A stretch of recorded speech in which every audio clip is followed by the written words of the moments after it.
This takes me back. Back in these days, I was still trying to figure out what my thing would be, my opening line, my opening idea. The Nostalgia Critic has, of course, hello, I'm the Nostalgia Critic. I remember, so you don't have to. Some people don't have them. Spoonie doesn't have one. He has a theme song, I guess. But in terms of like an opening thing, I didn't have anything, and I wanted to have something. So I was kind of experimenting around. I liked the idea of me just digging through comics and then eventually finding the one that I was looking for. Not sure where I originally thought of. Now we've got it, or now I've got it. But But I just like the sound of it.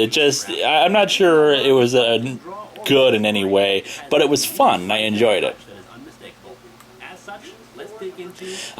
Dooms 4 number 2. I found this at a convention once, just digging through bargain bins, and I immediately thought, this thing is weird. I mean, the logo is all at the bottom, and there's no barcode. Now, of course, different comic comic stores don't necessarily need an actual barcode in order to scan in, the comic, but it just struck me as odd at the time. Love that gag, the barcode's on her leg with the cross-hatching.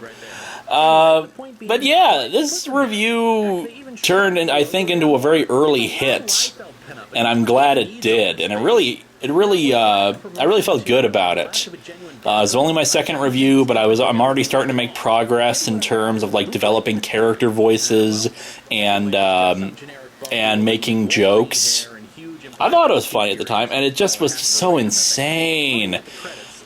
And it was a Liefeld comic where he wasn't really involved in it. He has a lot of those where he'll start creating characters, but it won't actually have anything to do with the finished product.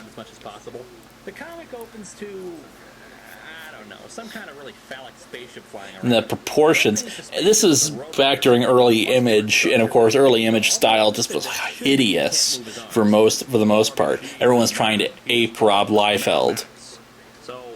There's other stuff that I missed in this review, like the spelling error. They're bionic mercenaries that carry out the directives of the Dooms Corporation.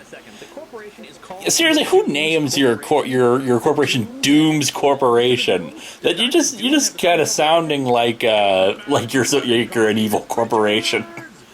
Hello, what company are you from? I'm from the Dooms Corporation. I don't want to do business with you now. Wait, why do the good guys call themselves Dooms 4? I suppose that they themselves call themselves Dooms 4. But it's still kind of a goofy name because it makes it all about the company and not about the characters. It just makes them, outlaws, and I don't know, it just doesn't work for me. Yes, this was before I had, because poor literacy is cool, or else I would have commented on the Grim and Double M thing. I think I did that when I did Dooms 4 number 1/2. Something descriptive, like flying penis. I still have the horrible lighting. Just I think it was around episode 7 when I finally got the lamp on the other side there. And this double page spread is just loaded with text. This is really not the best thing to do for sequential art. I mean, it gets a lot of exposition out of the way, but it's a lot to read, and I think the text was actually a bit smaller when I read it. Yes, and I was using Microsoft Photo Story at the time in order to do the panels moving up, back and forth. I think what stopped me originally from doing comic reviews when I was a little bit younger, in terms of doing video reviews of them, was that I didn't know how to make the panels move, and I was doing all this in Windows Movie Maker, and which did not allow you to move around images. Whereas, then my dad, my brother, and I were putting together the DVD of my aunt's wedding, and they were using a couple of things like iMovie, but they also told me about Microsoft Photo Story. Basically just a tool that allows you to move to pan across an image for one direction, and I enjoyed that. It was really useful. It was a thing that allowed me to start doing this. Now, these days, Windows 7 after a while started rejecting Microsoft Photo Story. It just one day said, "We're sorry, this is not compatible with Windows 7," even though it worked for like a week or so without failing. So then I had to start doing it directly in Adobe Premiere Elements, and that's actually, in the long term, a little bit better for me. Because this allows me to stay on a single image and move all around it, as opposed to, hey, look at the placement of Brick's arm there. He raised it up simply so we could see the kids, because of the way that panel is framed, and framed really poorly. But anyway, yeah, it allows me to move around the image without having to just, like, fade into the same image. And why is he facing the back? This is just a really badly framed image. It just does not look good at all. It's like, hey, let's look away from the audience so they can't tell our expressions and we can't read what the hell's going on. Oh yeah, me looking up and looking down again. That's another thing that I was still experimenting with at the time. How do I make it look like I'm clearly that I'm looking at the comic while I'm making these comments, like I'm reading over it? I don't really do it as much anymore. But hey, it was early times. I was still experimenting, finding my thing. And Brick spontaneously combusting, and some really ugly children. His son, Troy, who seriously needs to clean all those smudges off. And because of all this cross-hatching, they just shove onto his face. Why? That's horrible shading. All the artwork on this book is terrible. His head explode off? What? I don't get it. Maybe this would make more sense if I had read Dooms 4 #1, but I sincerely doubt it. They were supposed to make a movie out of this. Can you believe that? I can't imagine how the hell this would have appealed to it. And this is just like the Youngblood movie. People keep saying it's going to happen, and I say, yeah, I'll believe it when I see it. A lot of Image books are like this. Just a generic super team. Not a lot of real character development or emotion. And it's always fun making fun of the artwork and trying to figure out ways of describing what the hell I'm looking at here, like the sun rising behind him for no particular reason, or the marijuana leaves on Grimm's staff there. And just look at his arms. They're like straight poles. It doesn't make any sense. Getting away from the plot, but visually this comic is just so unappealing. That's awful, awful, awful artwork. 7 freaking pages in. Yeah, I seriously don't understand how this would have actually... Maybe it would have been a decent superhero movie, you know, with the right script or whatnot, but this is not good. I hear that the reason why is because they were apparently too similar to the Fantastic Four. Yeah, I sort of see the similarities, but the Fantastic Four don't suck. Well, the movies do, but that's a whole other story in itself. Cyber Idol just looks so goofy. We've got all the bits hanging out, and he's got like a dentist thing in his teeth. I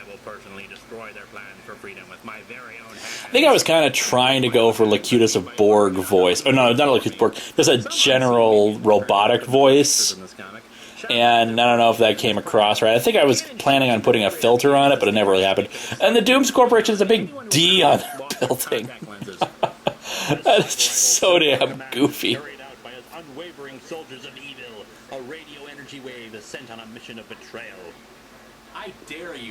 That sentence makes absolutely no sense. Radio energy wave is on a mission of betrayal. What? And Mechmax, and the first appearance of finger beams. I don't know what it is about finger beams, but they're just so... It's such a simple kind of weapon, and yet so goofy, because you ever try to, like, hold your fingers straight and aim it at something? Yeah, you can do it for a little while, but it just seems like, you know, instinctively, if you accidentally activated them, it's just such a potential to, like, hurt yourself and hurt others. I mean, seriously, you could accidentally activate them and just like wave them around and like hurt yourself and others. Ah, yes. And my favorite bit of Trek Technobabble, multimodal reflection sorting. I keep using this and I keep referring to it because it comes from possibly the best episode of Star Trek: The Next Generation. More you know, I don't do that anymore. I really should. It comes from the best episode of Star Trek: Next Generation probably ever, the best of both worlds. And it's just... Technobabble is terrible because it tries to implant real scientific terms in when they obviously don't make any sense. Utilizing multimodal reflection sorting. Multimodal... First of all, you sort your reflections, but there are different modes of sorting your reflections. And this somehow allows you to do something science-y.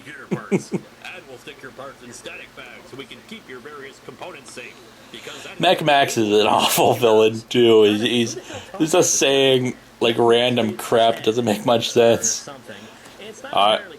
Mine is the power to control any radio-magnetic enhanced power factor. That is Technobabble. Just whack it with a stick, that'll do it. He's been sent here to wreak havoc with your abilities and capture us all. He's been sent to capture you all? How could he know that? Could it be because... he already said so? I love that. This is such a surprise. What is he doing here? He just said that he's here to capture... Ugh. Yeah, that is... Ugh. He just said he was going to capture you all. With 4 arms. Yeah. Jason tells her not to do What that the? to him again, and suddenly burns. This is a common thing with bad artwork, especially with women, that they'll suddenly start going into random poses for no reason. I'm trying to replicate the pose, but of course the camera is not low enough. I don't think anyone really wants to see my pants. Well, the fangirls, maybe. And there's no consistent look for whatever the hell her name is. When the hell did that ever happen? Did she read this? I really don't remember her name, which probably goes to show how memorable the character is.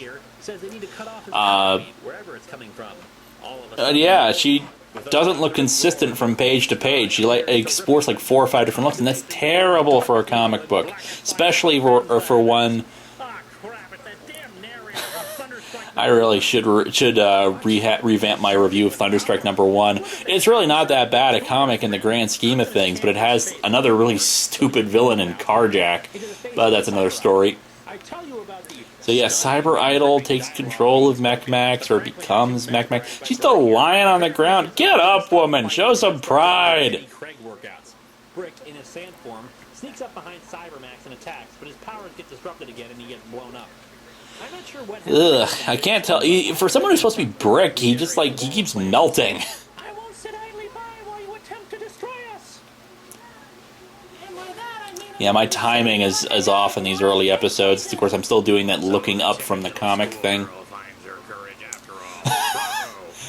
She won't sit idly by. She's sitting right there during half of this fight. Not doing anything. Burn, that's her name. Burn. Grim... Yeah, the half-face mask, it does work on some heroes. It looks stupid on him. Because that's just how we roll. In America. Or Canada, I guess. In America. This is before I ever met little Grebo, who's just one of the nicest guys I ever met. Real nice guy. Apparently sends it crashing right into the freaking trees. Oh, you know those woman drivers. Dear God, this comic sucks! I think I'm overreacting a bit, but man, this comic it just is horrible. Oh yeah, and I don't do this very often, but I really should do it more. I think because there's really nothing else I can say, and just be so shocked. Yeah, the reason why I don't do it as very often, I think, is because it's just the same reactions. People praise this. These artwork isn't fantastic. The writing is horrible. Oh yeah, setting up the gag, I've only used, I think, 3 times at most. And my camera adjusts itself automatically there. If you make a movie, get Mark Paul Gosselaar from Saved by the Bell to play the Bart of Slider. How about Jean-Claude Van Damme as Grim? Yeah, I really just save this one for rare occasions. Because I think it's because I can't. There's only so many things I can think of to express that I'm going nuts because of the comic, and that song is "Combine Harvester" by a group called the Wurzels, Wurzels. And it's a wonderful Sanity Slippage song. I got a brand new combine harvester, and you got a brand new key. That was a fun comic. Wasn't it? I have to go lie down. It's always tough finding music for these things, so I think that helped work for that. So yeah, that was Doom's Forward number 2, my second review. I had fun. What about you kids?